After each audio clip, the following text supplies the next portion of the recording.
Gosh, let's just share the screen and we'll let the stream start to fill up here.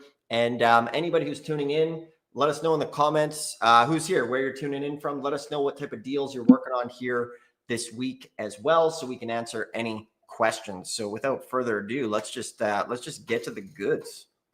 All right. So first off, what we're going to do is show you some properties that are available next month. And so the auction was this morning. And so we had 2 students pick up deals this morning. We'll showcase those in a little bit. But right now, here is the next auction coming up. So it's September 17th. These are all $1,600 bid, opening bid properties. So you can see there's 186 items. Generally, the bulk of these will get postponed, and maybe 40 or so will slip through and make it to the actual sale. And so some of these are going to have a assessed value of, $10,000 all the way up to $1 million. Actually, we've seen 2 million before.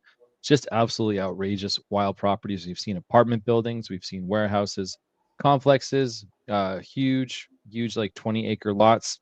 So we've seen it all. And every single one of these is going to have an opening bid of $1,600. And is that what the county is owed? No, actually, a lot of these properties have 90 grand in back taxes.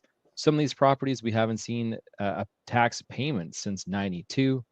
And so these ones, they are legitimately willing to take a loss on them, and they are just looking to cycle them. And so this is not the case for all of the auctions. If I show you September 12th, these ones have much higher opening bids. So these are still tax sales. These are not mortgage foreclosures. And they're just actually more true to the actual opening bid. So September 17th, $1,600 opening bids. Some are postponed. You can get on a payment plan. Others are still active. But today we had there was a group of students. And so what we did is we had gotten a driver to drive the properties for us. He put the photos in a WhatsApp group. And then what we proceeded to do after that was look up comps and come up with a rehab budget, look up liens. So water liens, we were looking up court records, judgments, also anything to do with licenses and inspections, which is code violations. For instance, some of these pieces of land previously had houses on them, and the county came in and demolished them. So that could be like a $20,000 lien, more or less. So we're reviewing everything, making sure everything is good.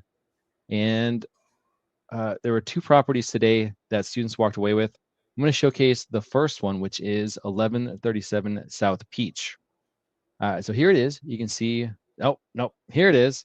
You can see that it was bought for $51,000. Opening bid was $1,600. And so these go in increments of $100. So there was actually 96 bids on this, and our max bid was higher than this. And so even though the student may have put in, the max bid, it's just going to go up by $100 increments, as much as other people are willing to pay. So yeah, auction closed. This was just like 3 hours ago. So very, very exciting. And let me show it to you on Zillow.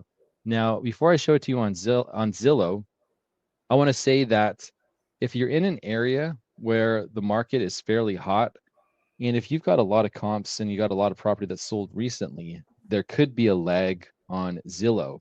There could be a lag on the county assessed value.